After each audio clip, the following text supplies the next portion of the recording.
Live भगवान प्रस्तुत करते हैं पाठशाला, कहानियाँ जो गुदगुदाए भी और सिखाए भी। बच्चों, भगवान कृष्ण ने अपने बचपन में कई लीलाएं की और कई राक्षसों का वध किया।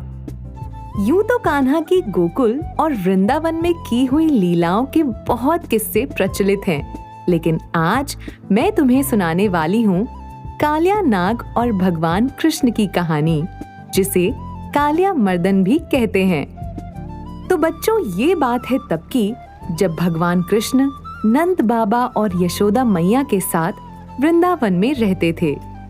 एक दिन कालिया नाग अपनी पत्नियों के साथ वृंदावन में आ गया और पास में बहने वाली नदी यमुना नदी, जो कि आज भी वहीं बहती है, उसमें अपना घर बनाकर रहने लगा। लेकिन कालिया नाग का घर तो रमणीक द्वीप पर था, फिर भी वो अपनी पत्नियों के साथ वृंदावन आकर क्यों रहने लगा? आपको पता है? चलो मैं बताती हूँ। तो हुआ ये, कालिया नाग, जो कि 5 फनों वाला बहुत विशाल और जहरीला नाग था, उसको पता चला कि भगवान विष्णु के वाहन और नागों के शत्रु गरुड़ देवता वहां उसके लिए आने वाले हैं। अब ऐसे तो गरुड़ भगवान पूरे ब्रह्मांड में कालिया नाग को ढूंढकर उसका वध कर सकते थे, लेकिन एक स्थान था जहां वो नहीं आ सकते थे, और वो था वृंदावन। गरुड़ देवता को वृंदावन में रहने वाले योगी सौभरी ने श्राप दिया था कि वो मृत्यु को प्राप्त किए बिना वृंदावन में प्रवेश नहीं कर सकते। तो जब कालिया नाग को यह पता चला कि यही एकमात्र स्थान है जहां गरुड़ देवता नहीं आ सकते, वो अपनी पत्नियों को लेकर वृंदावन की यमुना नदी में आकर रहने लगा। कालिया नाग इतना खतरनाक था कि उसके विष से यमुना नदी का पानी काला पड़ने लगा और तट पर रहने वाले लोगों का जीवन खतरे में पड़ गया। एक दिन बाल कृष्ण अपने मित्रों के साथ यमुना नदी के तट पर खेल रहे थे कि तभी उन्होंने कुछ लोगों को मदद के लिए चिल्लाते हुए सुना। कान्हा अपने मित्रों के साथ दौड़कर वहां पहुंचे तो कान्हा को देखकर ग्वालन रोने लगी और सहायता मांगने लगी कि मेरे बेटे को बचा लो कान्हा, मेरा बेटा यहीं खेल रहा था, पता नहीं कैसे उसका पैर फिसल गया और वो यमुना में गिर गया। ये वही जगह है कान्हा जहाँ कालिया नाग निवास करता है। कालिया नाग का नाम सुनते ही वहां उपस्थित सब लोग भय से कांपने लगे और आपस में फुसफुसाने लगे। ग्वालन की बात सुनकर भगवान कृष्ण यमुना नदी के पास आए और जल को देखने लगे। नदी का बाकी जल नीला था, लेकिन जहां कालिया नाग का निवास था, उस जगह के चारों तरफ यमुना का जल काला पड़ चुका था। बस फिर क्या था, कान्हा ने आओ देखा ना ताओ, तुरंत ही यमुना में छलांग लगा दी।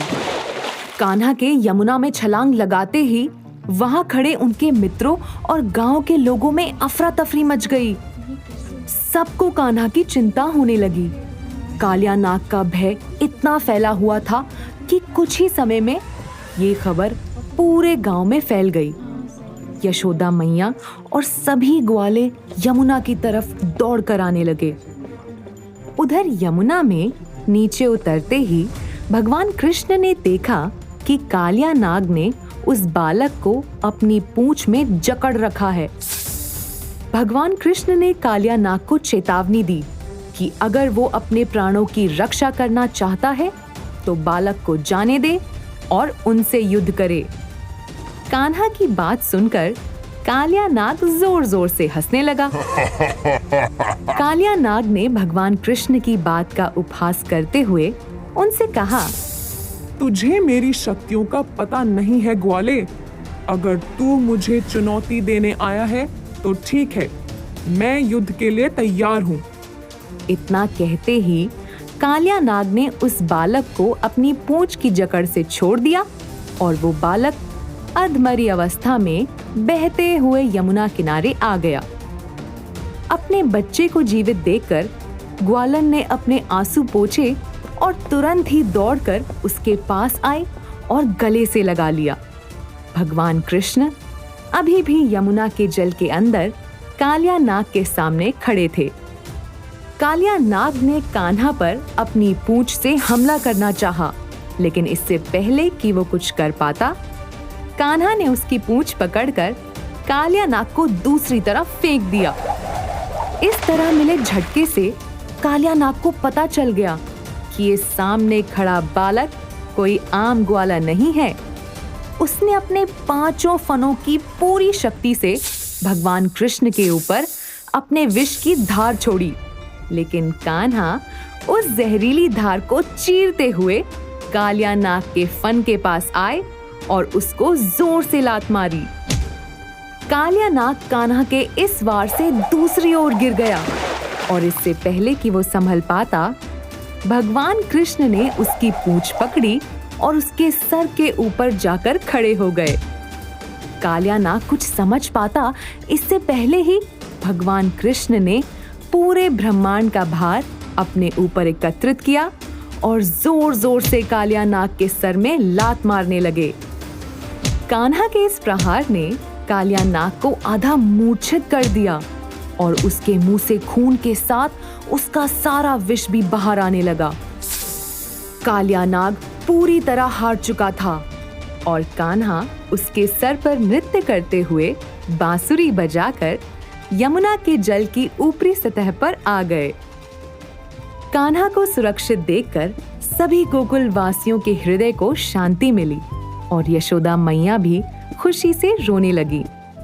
कालिया नाग के मुंह से लगातार खून निकल रहा था और इससे पहले कि भगवान कृष्ण उसका वध करते, कालिया नाग की पत्नियां यमुना से बाहर आ गई और कान्हा से विनती करने लगी कि उसको जीवित छोड़ दें।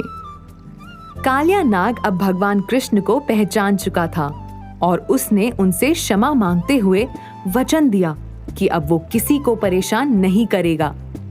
भगवान कृष्ण ने कालिया नाग और उसकी पत्नियों की विनती स्वीकार की और तुरंत उसे वृंदावन छोड़कर रमणीक द्वीप लौट जाने को कहा और साथ ही उसे आश्वासन दिया कि उसे गरुड़ देवता द्वारा कोई हानि नहीं पहुंचाई जाएगी।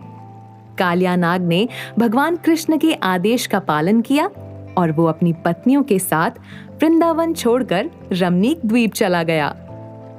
भगवान कृष्ण ने कालिया नाग का घमंड तोड़ दिया था और इस कथा को कहते हैं कालिया मर्दन। तो बच्चों, इस कहानी से हमें क्या सीख मिलती है? इससे हमें सीखने को मिलता है कि जो व्यक्ति दूसरों को दुख देने की, परेशान करने की प्रवृत्ति रखता है, ईश्वर उसको दंड अवश्य देता है। इंसान कितना भी बच ले, उसको उसके कर्मों का फल मिलता ही है। तो हमेशा अच्छे कर्म करने चाहिए और अच्छे लोगों से ही मित्रता रखनी चाहिए। आप सुन रहे थे लाइव भगवान की प्रस्तुति पाठशाला।